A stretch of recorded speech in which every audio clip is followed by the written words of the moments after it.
Hello, friends, and welcome to Finding Treasures in the Trash. I'm Carrie Jacobs-Crovetto. Oh my gosh, are we going to have a fun, deep, enlightening conversation today? My guest is James Rosser. James is a longtime friend of mine, but I need to tell you about him because, this guy has done a lot in his life, and he's been a friend to me and also an inspiration to me. He's been meditating for a long time, since 1987. He started his journey at Spirit Rock with James Braz, and today he serves as a Dharma teacher and board member for Insight LA. So if you're in LA, you may know James. He co-leads retreats all over the place, including one that we're doing together coming up in September here of this year. He has extensive training, including graduations from Insight LA's facilitator and dedicated to the Dharma programs, Spirit Rock's dedicated practitioner program. And we were together in the inaugural class of Jack Kornfield and Tara Brock's mindfulness meditation teacher certification program. That's where we met. He also is a mentor at Kristen Neff's Self-Compassion Institute. If you don't know Kristen Neff's work, we might talk about it a little, but it's amazing. He's a trained teacher for the Center for Mindful Self-Compassion. And if that weren't enough, he's also intensively trained in dialectical behavioral therapy, or DBT. He currently works as a licensed therapist at UCLA's Resnick Neuropsychiatric Hospital. He designs and grows their intensive outpatient programs. He holds a master's in social welfare from UCLA. And the icing on the cake, this guy used to be in finance. So that's going to be a big underlying kickoff point here for this. So James, welcome. I'm so excited to have you. It's great to be here. Always to be with you. Yes. Oh, well, so let's start with the end of that wonderful bio, which is you were in finance. You were a finance guy. Yep, I was. Yes. Yes, for 10 years, in fact. Yeah. And so what changed? Well, I went into finance because I was trying to find a career choice that I thought made sense. And I went into it and ended up in corporate lending and in merchant banking and actually enjoyed it. And I think I was pretty good at it. And I worked with a lot of healthcare companies, and that was pretty fulfilling. And though my life kept developing, and as part of that, what happened was that I started having to look at what was really going on in the world in my life. And a lot of that had to do with living through the height of the AIDS epidemic. I stopped counting after I lost 30 people. And then I actually was in a situation where I was misdiagnosed myself. With HIV? With Kaposi sarcoma, which at that time, being the age I was, which was 27, 28 at the time, if you had KS at the time and you were 27, that meant you had AIDS. And, I remember going to the doctor's office, and he wouldn't make an appointment with me until 6 p.m. And I go into his office, and there's a receptionist and him. We go into his private office and sit down. And he says, "You have AIDS, and you probably have 8 months." Wow. And I remember driving out of the building and looking up on a billboard, and what I saw on the billboard was my funeral. And this is incredible. Incredibly defining moment, like where you're kind of given a death sentence, right? Yes, absolutely. And what happened was that some good friends of mine rallied around me, and they had some knowledge of a research program actually that was trying out different medications, and they got me set up. The program was actually at UCLA, and and they got me signed up, and I went in and was tested they set up for the research protocols, and they kept retesting my blood work and stuff, and I was getting irritated because I wanted to be on some medication trial, and they called me in, I think, for the 5th time. And when I went in, we're back in the doctor's office again, the private office again, except he has the chief of pathology from UCLA with him. And he has the pathologist tell me that they pulled the slides that were used to make the diagnosis and tells me the slides were misread and that I didn't have chaos. It was a dermatofibroma or something like that, that a thickening of the skin, and that I did not have chaos. And in fact, and they both told me, they said, we've done your blood work 100 times now. You're not even HIV positive. Wow. And I shut down. I said, thank you, and walked out. What do you mean by shut down? I had no emotional reaction, which put an asterisk by that. Yeah, because That I was going to explains a lot. say. That explains a lot in my life. But I shut down and I went out. And then over time, I was in therapy already at that point, and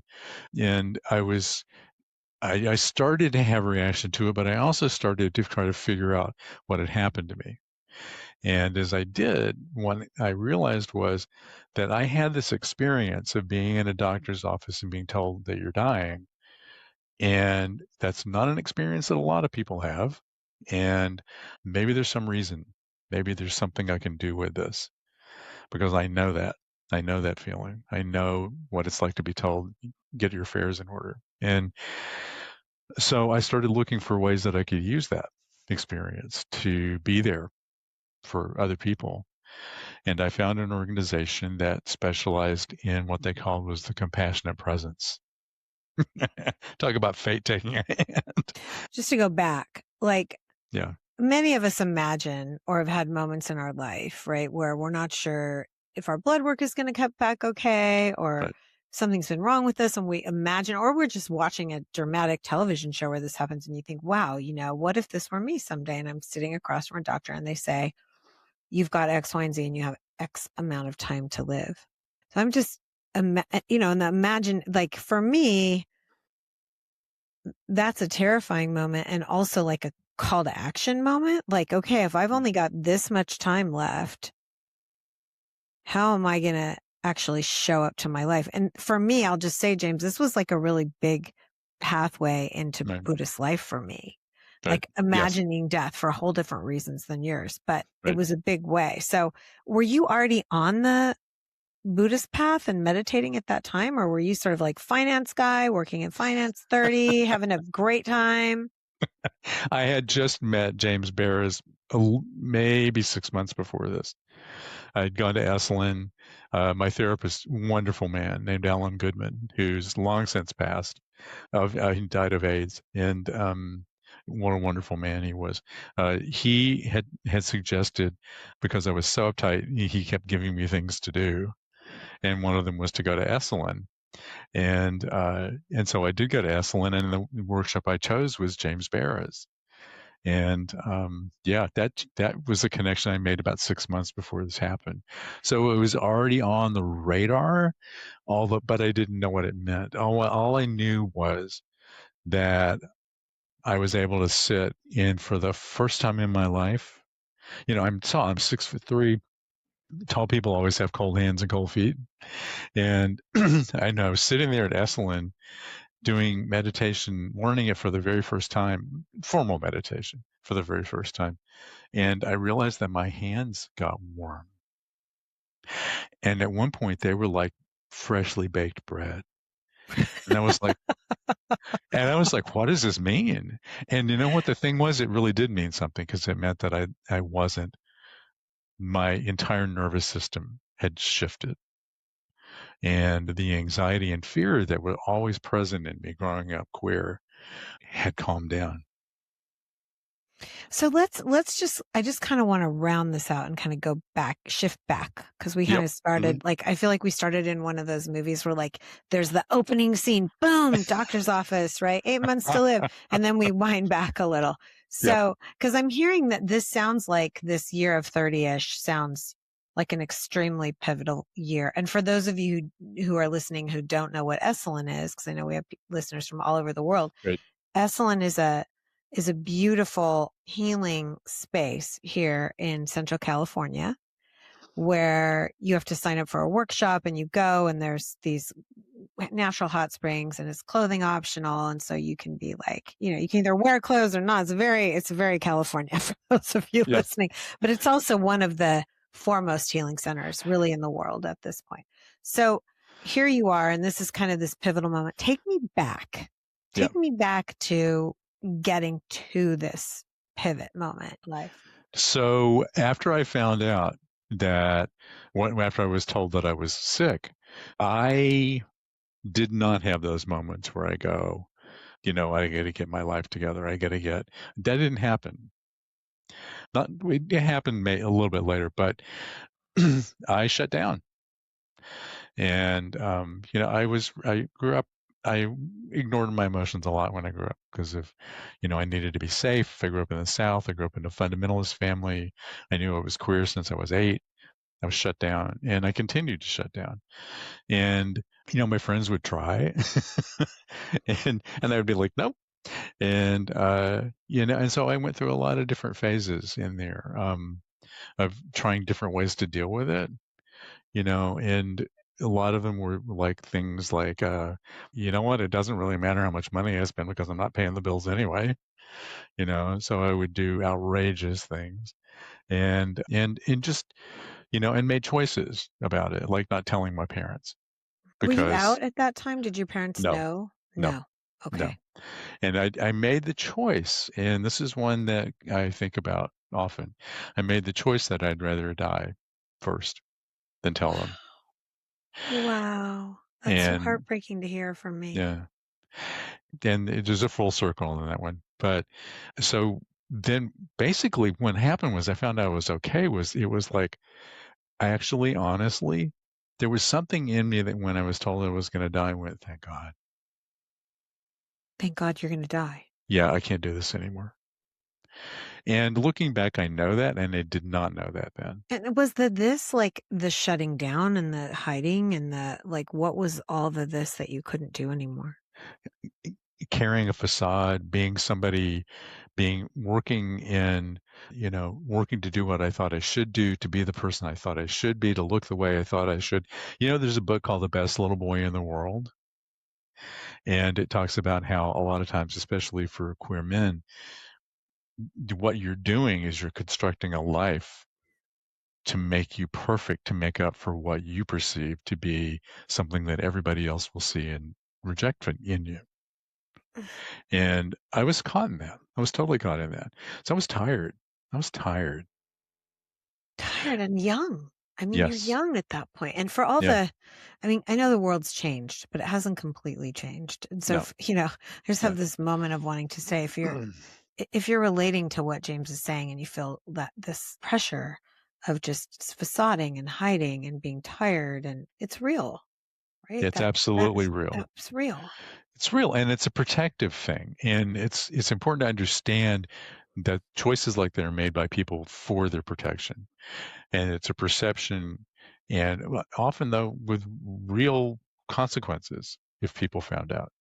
And so, yeah, so when I found out that I was okay, I was kind of stunned, and then went into shock with it. But Were then you when I stunned to started, the point of thinking, like, sorry to interrupt you, yeah, Troy, you'll fix that. But were you stunned in like, were you unhappy? Oh, I have to keep going? Or was there a different stun? Was it like, it okay, I was have to like, what am I change? going to do now that I'm going to keep going? This was not, I kind of got settled in this idea that I was leaving. It's like sometimes people who've come to near death experiences say things like, oh, so this is how it ends. It was like somebody told me the answer. This is how it ends. And then all of a sudden it was like, no, it doesn't. Yeah. So I spent a lot of time finding and exploring why I was reacting the way I was. But the marker that kept moving in it was this idea that I have this information that people don't have. And what can I do with it? And that's when things really changed. Was like, I've got to do something with this. And that's when I found this organization that did the compassionate presence. And they specialized in working with people who were terminally ill. And at that point, their mission had predominantly become people with AIDS because it was swamping the system because there was no way to even manage the disease really at that point. Yeah. And for those of you who are really young, who don't remember the 80s, because James and I are in our 60s now. Yes. Um, I think, right? I think you're in your Oh yeah. 60s, I Oh yeah. think. Yeah. Hmm. I mean, this was like a terrifying, sad, hard time, Yes. especially it was all over, but especially in major cities all over the world, right? Where people were just dying, and it was mostly gay people or mostly people of color. And so these were marginalized communities where at the time, initially, quote unquote, those of us who were not in those marginalized communities didn't feel like it would affect us. And so there wasn't getting attention, right? Yep. It just Right. wasn't getting attention. Right. And so I was, in my 20s and 30s, I hung out in New York and LA, and my community was queer men. Yep. Of course, if you know me, you know. And, so it was the same thing, where like Yeah. there was a helplessness Yes. around what was happening and a fear, but the fear, like, unlike COVID, which had to be like really dealt with in 2 years of time, this was not dealt with. And Right. so people were just dying, But and men were dying. we were dealing with an administration federally that wouldn't even mention the word AIDS for a long time in there, and so not much was done, and a lot of people died because of that. So then when I found this organization and I went in to get trained to work with people one on one, the idea was these people need somebody to go in who's not a family member, not a friend, but who's there simply to be a presence for them. So they can say anything they want, feel anything they want to feel, because you're there to listen. You're there to Cuss listen and anybody out, support. they could cuss anybody out. I heard some great stuff. Yeah, and it was like, or how people felt about the family that was around them, or the people who were trying to take care of them, and they were, you know, you were the one who heard it all, and it's just a beautiful model. And Mm. um, yeah, and I went through quite a few clients, and the longest I had a client was 3 months before they died. Um, and then I started leading groups for people who were terminally ill. And then I started teaching people to run groups. And then I started troubleshooting groups that were in trouble. And this whole time, my banking career is doing actually very well. And it's like I was finishing deals that had tombstones in the Wall Street Journal, and all this. It was going good. And at the same time, though, what I was really thrilled by was what I was doing. And so a group of friends of mine took me out to dinner. And we got us all seated, and we're all there. And one of them looks up and says, "James, this is an intervention." Wow. And there were 6 of them. And they said, "You need to go back to graduate school because you need to change what you do because we know what your heart knows." Wow. I mean, this is like one of those angel moments Yes, totally. where like 6 of your friends happen to also be 6 angels in your life who said, Right. we can see your heart. I Yes. mean, that's so touching, James. It was amazing. It was Are you still amazing. friends with those people? Most of them are gone, but yes, some of them, yeah. And Mm. yeah, and so that group really helped me through. I did a 45-mile backpacking trip through the Ventana Wilderness to think about this with the Zen monk leading the experience. His name is Steve Harper, is a wonderful man. Used to lead groups out of Esalen, and we hiked into Tassajara at the end. So all these things in my life are starting to point me in a Yeah. direction. It's like, okay, it's like fate's calling. Are you listening? And so I made up my mind to do it. And then I went back and I applied for graduate schools, and I fought to get in, actually, and did. So And I yeah, have to ask you, because I feel like so many of us, I mean, I certainly went through this around this age, my 30s, where I was yeah, like, I had a choice. Could right, I do, Did I keep working in ad agencies, or did I there was my heart calling even back then. Right. And the reason I bring it up, and I think back to Henry Most, he did a podcast with Finding Yes. Treasures in the Trash, and he talks about Right. this moment, right? It's like sort of Right. Carl Jung 101, like this moment when you suddenly re-meet yourself. Yes.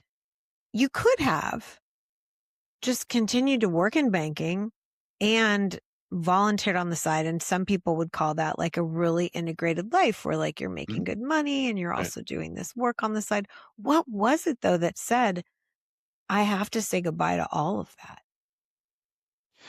It had to do with what made room for priorities. And the when I look back, what I realized was happening was that I was discovering how to reinvent myself in order to be in the service of healing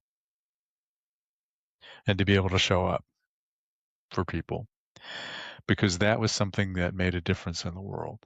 And yeah, banking made a difference in the world too for people in lots of other ways. This was different. This felt different. And there's a point in time, and one of the gifts of having this experience of being diagnosed was that you look to see what's really important for you, and you start to learn what your values really are. And as you unwind from that, and the volunteer work was a big part of that, when you unwind from that and you really get a clear view of your values, things change. Things change. Well, and you're Yeah. pointing to something so important. I had this moment last week so I do this regularly, James, and you probably know this because you've known me for a little while, where like I create something and then I launch it all and then I doubt it. This is it's like the artist's way, right? Right. It seems. And so I had this moment where I was like, oh, is Finding Treasures in the Trash, is that really the right name for this podcast? And what am I really trying to say? And is it shadow work I'm talking about? Like, what is it? But what I realized in hearing your story, because it reflects my story, is what brought me, for example, to the path of Buddhism or the path to meditation. And this podcast isn't necessarily about that, but because I'm about a lot of that, it has a pretty big Venn diagram, Right. is like these extreme moments of suffering. Yes. Where we're broken down, or we have a moment where we become really present to our lives. Yes. Well, and this is something that, as my life grew, and I grew to be not afraid of something that was a spiritual practice, which took a long time. But when I did, and I started to connect with what I know to be so fundamental to my Buddhism and my practice, which is that understanding the nature of suffering. And when I look back at that experience and the suffering in that experience, what I see is there was something in me, the support of people, the idea that there must be something I can do with this, that brought me out of the idea of reactivity and reacting to it and doing all the things that would go with that, all the things to hide emotions and not feel them and not have an experience and not integrate it. It took me out of reactivity into being able to respond to my suffering. And that's the key to the door. This is why the practice asks us to look at suffering. Because the difference between reactivity and responding makes all the difference in your life. And so that's what I know looking back, that's what I learned. I know it now in this beautiful way, in this beautiful practice, and I see it. So yeah, that guided my choices. So I'm going to ask you a question Yep. around, and maybe I've never asked anyone this question before, although I have so many friends that are, like me, practicing Buddhists, but are also psychotherapists, including our teachers. You and I, Many our of them, yes. teachers, right? Yes. And so were there ways that, because here you are, your six friends tell you, go follow your heart, go back to school, Yeah. become a therapist. At the same moment, grace has like bestowed these little little miracles on you, right? You hike into a big, beautiful Buddhist retreat center, for example, or you end Yes. up at Esalen, right? It's like, Right. what does Ram Dass say? Knock, knock, knock, knock, knock, knock. Hello. Like Yeah. it's always knocking if Right. only you were listening. Right. And so you go back to school. So here's my question. Did you find that the study of psychotherapy and the study of Buddhism intercepted for you, or were they very different? Because I have a story that psychotherapy is all about self and seeing the self and healing the self, whereas Buddhism is all about self in relationship to no self, or self in relationship to awakened. That, it's a particular point of view. And I think I was fortunate, and my first therapist was Gestalt therapist, which of course is what Esalen was all about, because Fritz Perls lived there as a resident teacher, instructor, mentor for a long time. And Fritz Can you Perls is one of explain to people, like if there's somebody listening who's like, what? What's Gestalt? Can you explain the nut of that? Gestalt is about understanding the experience in the moment, in the present. And the it's very much about discovering what is true in your experience and gaining insight from it. There's a wonderful technique called the open chair, which I ended up doing at Esalen actually in a workshop about how to approach Gestalt, where you're working with someone and they're reflecting back to you what your experience is as you start to discover the insights that are true for you in your life and in that moment. And the thing about it was, because I did psychodynamic therapy, I've done cognitive behavioral therapy. And the thing within all of that was that at the same time that for a long time, the concept of the self I just assumed was real and there and permanent. At the same time, what I was experiencing was it's not. And the gift of that, because it's that of the ability to know that what you're considering and calling the self is not static, is not one and done, but continues to change and evolve, is a gift. Oh my goodness. It's a gift. It's funny you're mentioning this. So for the listeners, I just started the dedicated practitioner program at Spirit Rock that James completed. And James, I haven't told you this story yet, but they asked, they went around the room, 60 people, and asked for us to name one of our I don't remember the exact words, but it was name one of your most foundational or impactful moments when you came to Buddhist practice. Like what was one moment early on? And, what struck me about the answers that people gave was most of them were moments where extreme suffering had happened, right? Yes. Loss of someone really important and mine, mine was, I remember driving in the car. It was like 1976. I was in 4th grade. My fabulous mom, who, if you have followed me or are reading any of my stuff, I had a very complex mom. She was, I think, undiagnosed bipolar. We couldn't diagnose her because she got put on drugs and became a drug addict, unfortunately, I was like 7. But she was also amazing and glamorous and so smart and so funny and so charismatic. So here we are driving in her white Cadillac with houndstooth interior. Okay, 1970 something. We're driving down the street and she looks at me, and I had just gotten an ant farm. And so I was really into like watching the ants do all their work, right, in this farm. And this, I don't know if they still have these, but it was like 1970. So it was this big square plastic farm, and they would farm away. And here we are in her car, and she looks at me and she says, we're all kind of like that ant farm that you have. We're just a bunch of ants crawling around, and there's millions and millions of us. And God, I was raised Catholic. She says, and God looks down on us, and he doesn't really know the difference. We're just a bunch of ants. And so I share this in this moment, and I hear the gasp, and they're like, oh my God, it was so sad. Like your mom told her she's nothing but an ant. And I said, I had a moment at like that age where I was like, there was freedom. Yes. Yes. I was like, you mean I'm just another ant, and I'm going to like live and die just like the ants in my ant farm? I felt release from the self Right. Yes. at that young age. And I always say that was like kind of my first lesson my mom gave me in Buddhist practice. So I'm just reflecting back your way, this idea of that moment when we come into contact with the possibilities that the self is not static. Yes. And this idea too, that it's not static, but in what you're talking about, the delusion of separateness.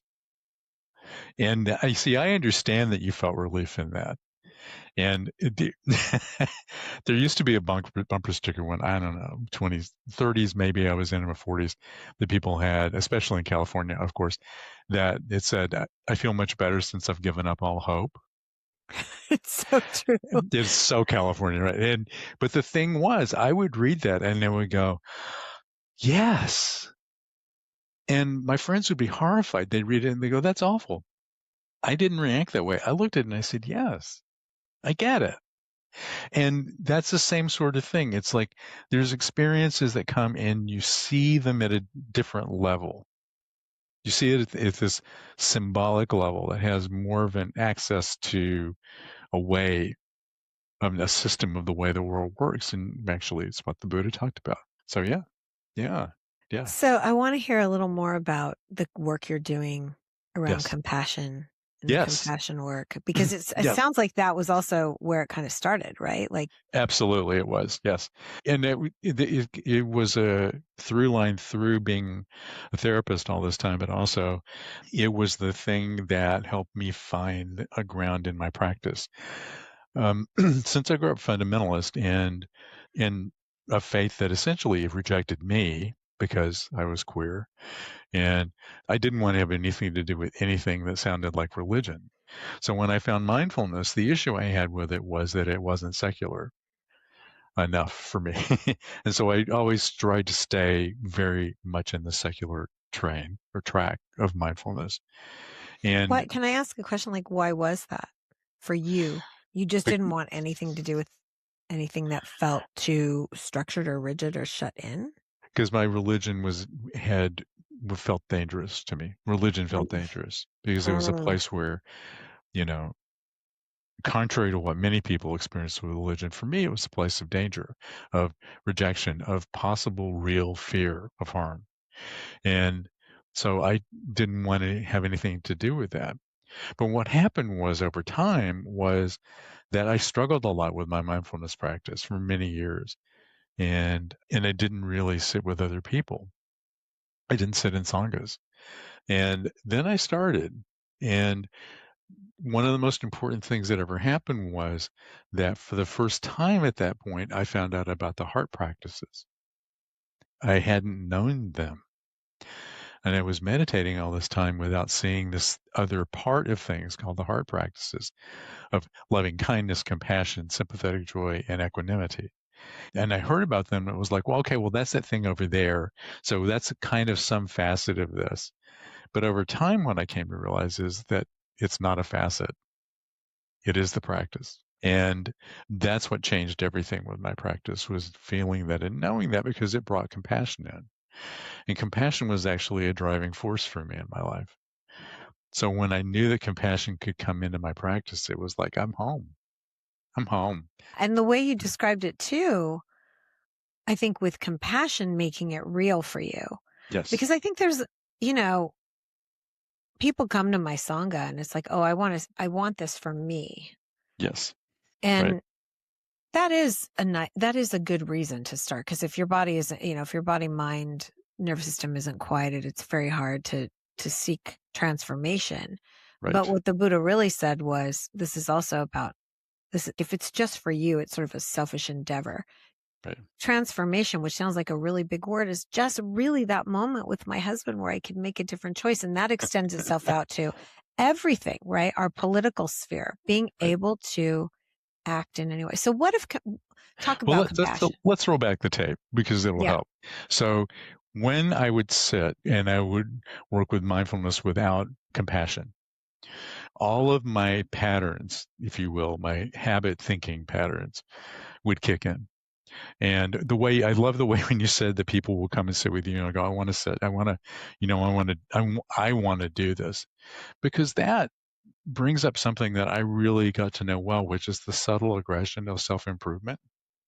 Ooh, the subtle aggression of self-improvement, as in Right. I'm aggressing myself because I always need improvement Because I'm not good enough. because I'm not good enough. Because the way I am isn't good enough. Who I am isn't good enough. I'm not good enough. And so then it turns into my practice has to be perfect.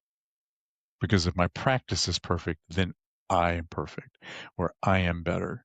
And so I think, and my experience is far from unique in that many, many years I struggled with that because I could never make my practice perfect. I feel a little lump in my throat. I think that was a big Uh, reason for me early on. I don't know if yes, I feel right. that way anymore, but I think that's Yeah. probably was true for me. Like I must be perfect, so I have to practice harder and I have to improve.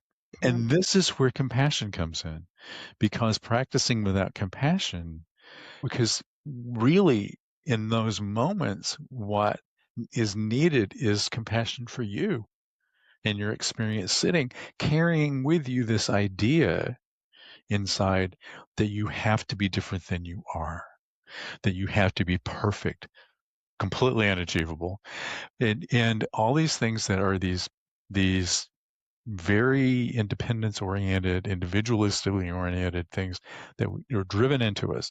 And when compassion comes in and you see in yourself what you're asking yourself to do and what that drive is, then you can bring in compassion into that moment and go, wow, this right here is suffering. What I'm demanding of myself, what I'm asking of myself is suffering. And I need to just have compassion for that right now, for this experience, because I'm hurting, I'm suffering. And I need to realize that's going on. And then bring in these wonderful elements of mindful self compassion, which are that also, it's common humanity because so many people experience that. As I Yeah. used to tell people, you can think that what you're experiencing right now is just you. But if we really went around LA and found all the other people who experience it, we'd fill up Dodger Stadium 4 times. Yeah. You're not alone. And then also learning how not to talk to yourself like your internal critic talks to you all the time, because that always came in my practice too. And my internal critic is brutal. Yeah, mine too. Part of my journey in understanding this internal critic and its role in my mindfulness and also in my compassion practice is that one time I was sitting and I was in one of those places where that platform of mindfulness was really there for me and I could see it all happening. And I could see the internal critic put this dialogue out there. And I realized that my internal critic sounded just like Judge Judy Scheinlin. And I started laughing. And that was a really big moment, actually. And when I teach mindful self-compassion, I always tell about that because I call my internal critic Judge Judy. And the thing that was important about that was number one, I started to see it differently. I started to see it not as a part of me and not me. It was present, but it wasn't me. And that that that it has its own sort of life. And seeing it as Judge Judy gave me an opportunity to go, oh God, not again. And but also too, there's compassion goes further because compassion also says, can I understand this part of me? Can I understand that this part of me exists for a reason? And for me, part of that journey was that my internal critic was built to protect me from harm when I was little. So my internal critic was on alert for everything that could give me away, that could show somebody else who I truly was, that would show that I'm not perfect, because those things would always make me vulnerable to being found out. And found out meant losing my family, my community, my existence, basically. So what I needed to do was to be able to understand that this internal critic was trying to save me, but this internal critic got installed when I was a little kid and doesn't know how to talk to me like an adult. Although it sounds like Judy Scheinlin, but it's not talking to me like an adult. It's telling me things that a kid would because it's always extreme danger in the background. It's trying to help me and it doesn't know how. It's like so many people's parents. It's like my parents. They probably really did want to try to help me and they didn't know how. It wasn't in their toolbox. And so what self-compassion in practice does is it asks you to find inside of you this compassionate inner voice instead, which comes to you and says, I really care about you. And I know what's going on right now. Things could be better. And I want you to live well. I want you to feel good. I want you to be okay. How can we do that? Now, that's a totally different experience than you're always screwing up. You don't do this right. Everybody's going to find out you're. It's like a totally different experience. And that's motivating yourself with compassion. Now, what I'm referring to, it's Buddhist practice, absolutely. But it also was organized into this way of practice and seeing it by Kristen Neff, by Dr. Kristen Neff, and who was the original researcher behind mindful self-compassion and who started this and who I have the great pleasure of working with at this in the Self-Compassion Institute. I know I And have a fantasy that the three of us will be on this podcast together. I really, oh my God, I would love that. I would love to know her.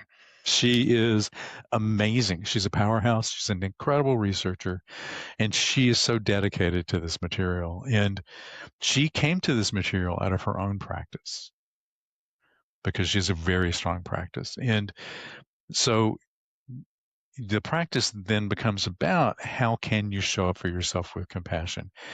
How can you show up for yourself with the compassion that you would give freely to anybody else? You look at somebody, you look at people around you, and you see their suffering, and your heart just automatically opens to them. You know, I call it the quivering of the heart. It's that moment when you look and your heart literally quivers when you see suffering. And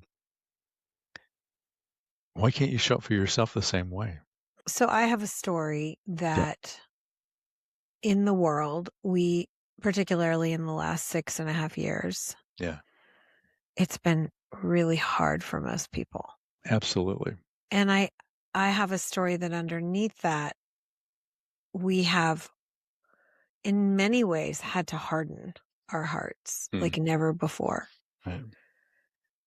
And that things like compassion and things like a quivering heart and things like our heart cracking open when we see certain things, it's almost like the rush of all the social media and all the stuff that comes out of us is like numbed us into not feeling anything, good Yes. or bad. How does compassion work help us to refine that the animation and the fabric of what humans were meant to be and do and feel? The first way it helps is it calls you to know your experience, which many people can't really do readily now. And in order to really see your experience, it means you have to actually take a pause from being on your social media. And you have to realize how social media is constructed because you're falling into a pattern that people who design social media actually design to keep you involved. And that helps to build up this place where you don't feel, where you're shut down. So the first thing is to really do that, to really be able to understand and see your experience. Yeah, except don't pause our stuff. Yeah, right. Of course. Right. Keep listening Right. to my stuff on social media. Yeah, There's exactly. always a sweet irony in all of that, but we're just going to hold that as true. Well, that's a little bit different from the rabbit hole that comes up on things like, Yes. I'm not going to name platforms, but that comes up when rabbit holes happen when you're on platforms, and 45 minutes later, you're like, what happened? Yeah. Mm-hmm. So the first thing is being able to see that. The second thing, and the reason for doing that, that's mindfulness. That's mindfulness. When you can see your experience, you're bringing mindfulness into the moment because you're saying, this is what's happening right now. This is the experience right now. I'm numb. I'm angry. I'm frustrated. I'm hopeless. My heart's closed. My heart's closed. That hurts. That actually hurts. And you see that. That's mindfulness. But then you also want to take in this other piece that comes in when you feel this way, which is when you feel this way, you think you're the only person who's experiencing this. You really believe it because you're shutting down. And that is an illusion. That's an illusion, because the truth is that many people feel this way. So you're breaking through this illusion of separateness and this illusion that you are in this isolation that we live in these times, and seeing other people experience it. And then you're bringing real compassion in, because you're starting to talk to yourself in a way that shows compassion. So you're talking to yourself the way you would to a beloved child or a dear friend that you care dearly about, where you're like, God, this hurts. I see you hurting. I do. And I get it. I understand it. It's learning to be able to show up for yourself and say the words your heart needs to hear. And it sounds like it starts with you, right? I mean, I Absolutely. know a little about this too. Yeah. I'm playing a little dumb here, I guess. But I also, as I'm listening to you and I'm allowing myself to be in student mode because I love that mode, Yeah. I know that even as a dedicated Buddhist meditator, even as an executive coach, even as somebody who's doing great work, I hope, in the world at Stanford and other places, like Mhm. I know that I have had to struggle to keep my heart open sometimes because so Yeah. much is coming at me. I can't, Yeah. it will break me Yes. if I let it in. That's really what I feel sometimes. It will Yes. break me. What do you say to that? What do you say to Well, me? what I say is, I know who you are, and I know that who you are is a kind person. And kindness needs nurturing, especially now. And there's a wonderful poem by Naomi Shihab Nye called Kindness. And one of the lines in the poem is that the need to be able to experience suffering until you see the size of the cloth and how big suffering is in the world.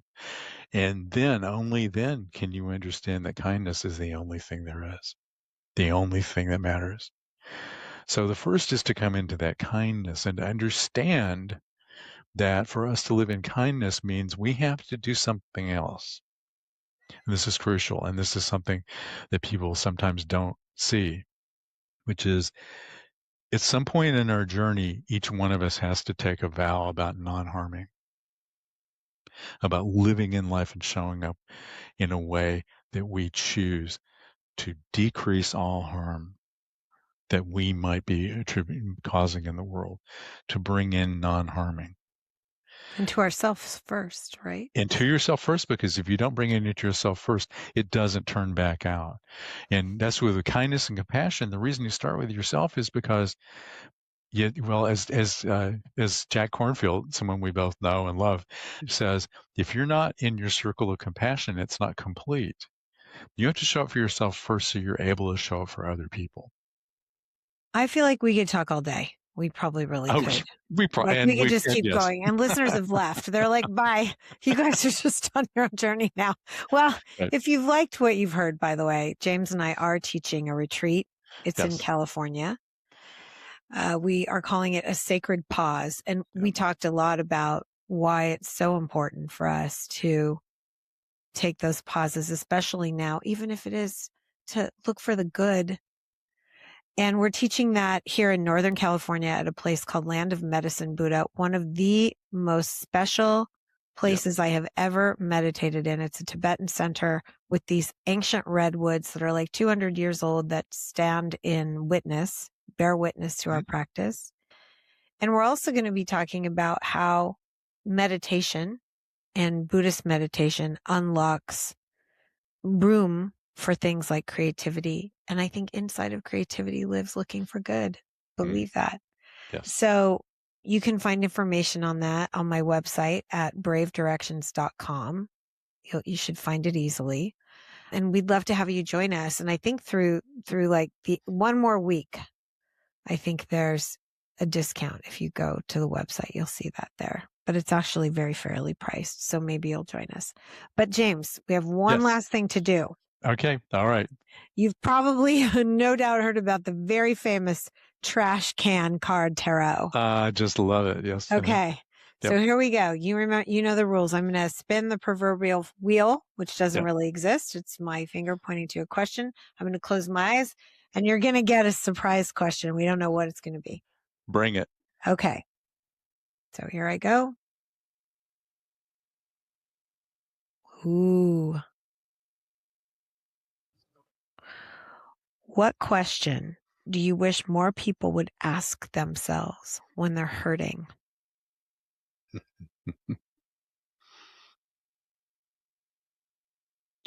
The question I wish people would ask themselves is when they're hurting, honestly, and I actually touched on this a second ago, but it's a question that I teach a lot of my students, which is, what are the words that your heart needs to hear right now?